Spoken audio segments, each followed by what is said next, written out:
प्रयासों से आज हम यहाँ पर और इस देश में स्वतंत्र विचार से रह रहे हैं और अपने अधिकारों को निभा रहे हैं, कर्तव्यों और दायित्वों का निर्वहन कर रहे हैं। आप सभी साथियों और मंच पर उपस्थित मेरे सभी साथियों को मेरा क्रांतिकारी जय भीम, जय जोहार। साथियों, बाबा साहब की जो जयंती है उसे हम पखवाड़े के रूप में मना रहे हैं। सभी ने बाबा साहब और हमारे जो महापुरुष हैं उन सभी के व्यक्तित्व और जीवन के बारे में प्रकाश डाला। मैं उस विषय पर नहीं जाऊंगा क्योंकि समय का अभाव है। बाबा साहब के विचार हम भूल गए क्योंकि हमारे मन में अति महत्वाकांक्षा जागृत हो गई है। अति महत्वाकांक्षा का मतलब है लाभ। हमें तात्कालिक लाभ कहां से मिलेगा, तत्काल सुख सुविधा कहां से मिलेगी, हम इस ओर परिवर्तित हो रहे हैं। साथियों, आपको मालूम होगा निर्भया, हाथरस, दिल्ली, नेमावर जैसी कई अनगिनत घटनाओं ने मन को झकोर दिया है। भारत में बाबा साहब ने संविधान बनाया। संविधान बनाकर प्रत्येक नागरिक को अधिकार दिए, इस देश में मौलिक अधिकार दिए कि आप स्वतंत्र अपनी बात को कह सकते हैं, स्वतंत्रता पूर्वक अपने धर्म को पालन कर सकते हैं, स्वतंत्रता पूर्वक अपने देश में कहीं पर भी आ जा सकते हैं, व्यवसाय कर सकते हैं, शिक्षा, स्वास्थ्य, सुरक्षा का लाभ ले सकते हैं।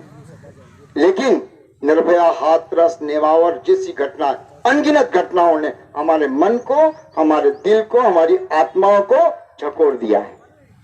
फिर भी हमारे लोग कहते हैं मेरा देश महान। जहां महिलाओं को देवी का दर्जा दिया जाता है, शक्ति के रूप में पूजा जाता है, फिर भी हमारा देश महिला सुरक्षा के मामले में दुनिया में 100 से भी पीछे नंबर पर विश्व में माना जाता है। क्योंकि महिलाओं पर अन्याय, अत्याचार, शोषण करने में 120वें नंबर पर भारत देश की गणना की जाती है, जहां पर महिलाओं को देवी के रूप में और शक्ति के रूप में पूजनीय माना जाता है। हम ना ऐसे समाज में जीते हैं जहां मूर्ति को लगते हैं 56 भोग और सैकड़ों, हजारों, लाखों भूखे नंगे तड़पते सो जाते हैं लोग। हम ना ऐसे समाज में जीते हैं जहां पर मूर्ति के लगते हैं 56 भोग, भूखे नंगे और मजबूर भूखे पेट सो जाते हैं। इस देश में मजदूर मजबूर नहीं होता। गरीब को हमें काम देने की जरूरत होती है, उसके तिरस्कार करने की जरूरत नहीं होती है। हमारे यहाँ देश में आज भी उसी हीन दृष्टि से व्यक्ति को मजदूर और मजबूर की दृष्टि से देखकर उनका आर्थिक, सामाजिक और मानसिक रूप से तिरस्कार किया जाता है। हम इस देश में रहते हैं जहां पर हमें इतने बड़े संविधान का अधिकार देने के बाद भी हमारे साथ इस प्रकार की अमानवीय घटना हमारे साथ की जाती है। प्रेम के साथ दिया गया दान किसी दान से कम नहीं होता। अगर दान देना है तो आप लोगों को कह रहा हूं, मंदिर, मस्जिद या कहीं पर भी वो दान दिया हुआ सही जगह नहीं जाता। अगर आपको दान देना है तो जीते जी रक्तदान दीजिए, जिससे कि किसी को जीवन दान से दे सके और उस दान से किसी को जीवन दान मिले और वो जीवन आपको याद रखे। तो पैसा या किसी भी प्रकार का दान व्यर्थ देने के बजाय आप व्यक्ति को जीवन दान दीजिए, रक्त दान दीजिए, वो महादान होगा आपके जीवन में। यही सच्ची देशभक्ति होगी साथियों, यही राष्ट्र प्रेम होगा। न सरकार मेरी है, न रब मेरा है, न सरकार मेरी है, न रब मेरा है, और ना ही ये बड़ा सा नाम मेरा है। बस ये नाम उस उंगली दर्शाने वाले बाबा साहब का है, जिसके बल पे, जिसके दम पर आज हम यहाँ पूरे देश में हमारे भाई घूम रहे हैं, अपनी बात को आप लोगों के साथ कह रहे हैं। बस इतनी सी बात का गुरु है मुझे कि मैं भारत का हूँ और भारत देश मेरा है। बस इतना सा गुरु है मुझे कि मैं भारत देश का हूँ और भारत देश मेरा देश है। परंतु एक वैचारिक बीमारी हमारे समाज में मुझे नजर आती है।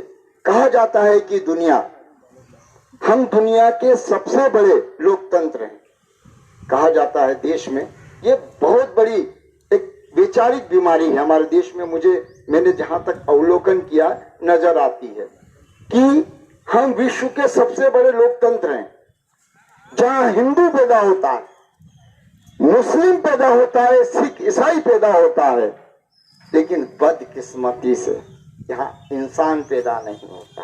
इंसान पैदा नहीं होता साथियों, यहाँ इंसान पैदा नहीं होता। जिस दिन इस देश में इंसान पैदा होने लग जाएगा ना, तो ये हमारे ऊपर, हमारे भाइयों के ऊपर, मजदूर शोषित वर्ग के ऊपर जिस प्रकार का अन्याय, अत्याचार, शोषण हो रहा है, वो खत्म हो जाएगा मेरे साथियों, वो खत्म हो जाएगा।